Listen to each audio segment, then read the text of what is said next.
Steam's Next Fest has been in full swing for a couple days now, and I've played more demos than I care to share. Some good, some bad, and some simply unplayable. Sometimes maybe good, sometimes maybe shit. From first-person shooters, MMOs, ARPGs, Souls-like, roguelikes, and a ton of crafting/building games. So I wanted to highlight a few of my favorites from these different categories, and reveal my unexpected favorite, which is not my typical genre. Plus some honorable mentions at the end, because I just love me some honorable mentions. So without further ado, let's dive in. How about we get the good old survival crafter out of the way first? As I mentioned, there were a ton of survival crafter builder games, but I ended up landing on about 5 demos that I played, and this one was one of my favorites. It's called First Dwarf, a vibrant open world base building game that offers a unique setting and backstory. Appropriately named, you're a highly skilled engineering dwarf who's tasked to explore and secure new lands for his people. Armed with a badass mech suit capable of gathering large amounts of resources, as well as taking on some wild creatures that are sure to terrorize your precious work. Plus a dragon companion which you can control and survey the land for new resources and zones. Build your base as well as a defense system to keep the baddies out of your town and away from your resource extracting machines. All cleverly linked together using local mana sites, your town functions like one giant machine to keep everything going. A nice fresh take on the genre with a unique art style, setting, and gameplay. This next one's another one that took me by surprise. Tales of Iron 2, Whiskers of Winter. It's the second installment of the game I had no idea even existed, but I will 100% be going back to play the first one now after this demo.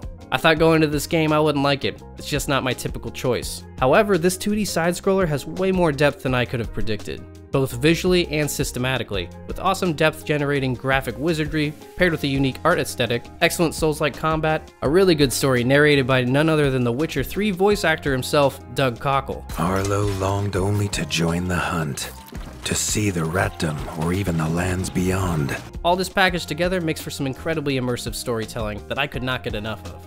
Playing as Arlo, a warrior rat prince, whose kingdom gets slammed by a nasty group of bats. He sets out for revenge and blood.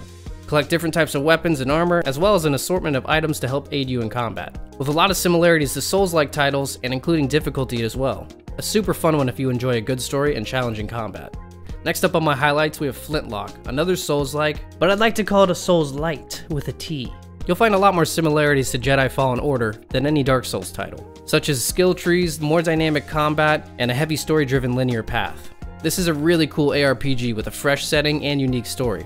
Playing as Nor, a sapper, kind of like a special ops for her army.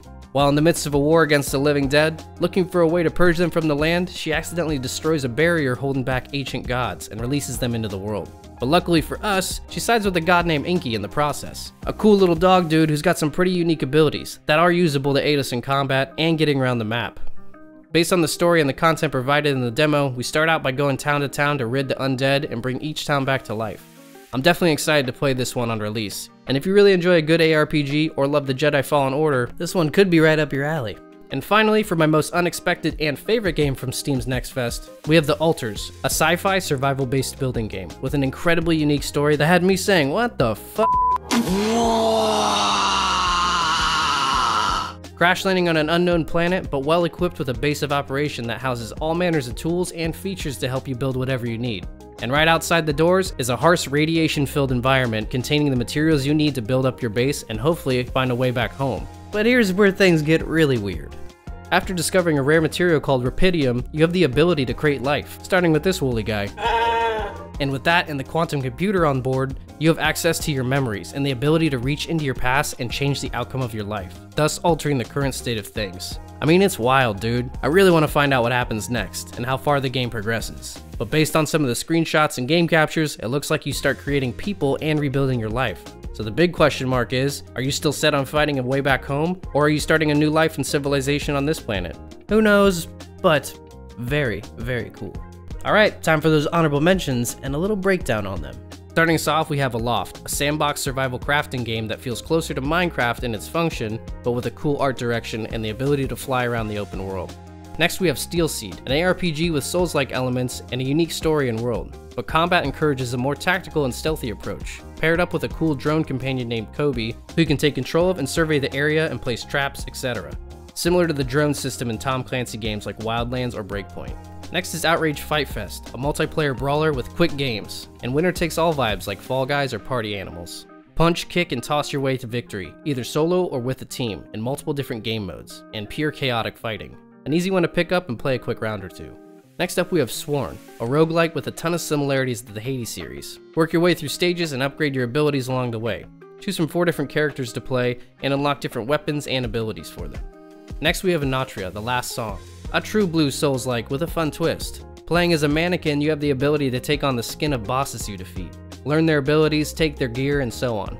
It plays pretty solid, and if you're a Souls fan like myself, I'd highly recommend checking this one out. And lastly, we have Once Human, an interesting open world survival game that can be played either PvE or PvP. Sharing a world with other players, build your base and fight off some wild looking creatures that look like they've been inspired by Siren Head. This is my second Steam Next Fest that I've really dug deep into, and I have to say, this year was better, so I can't wait for the next one.